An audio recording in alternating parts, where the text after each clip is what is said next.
কিরে তুই যে মেয়েরা রেপ করছ রেপ করে ফাঁসি ঝুলে আসছ অন্যান্য আমার অধিকার রেখে এসছ ভাই আমাদের কাছে 10 মিনিটের জন্য ছেড়ে দেন ওর প্যাকেট বানাই বললাম আমরা খুব মাথায় বুদ্ধি না রে আমি তো চল্লিশ খুব বুদ্ধি রে কেমনে করছ আমি তো কমিশনার কি কমিশনার ছিলি পারি আর কমিশনার মানে কি রে কম শোনে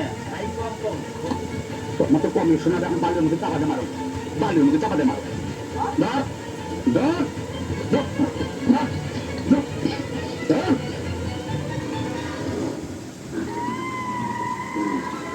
ইন্না লিল্লাহি ওয়া ইন্না ইলাইহি রাজিউন হ্যাঁ খালাস কাম কর মাগুর মাছের ফেলাই দিয়ে এটা ঠিক আছে ভাই ওই যে আমাদের নেই আর কিডনি দূরে রাখিস 5 লাখ টাকা কথা দেবো জি ভাই তোর মতো বেইমান রে মারা জায়েজ কাজ তাহলে বহুত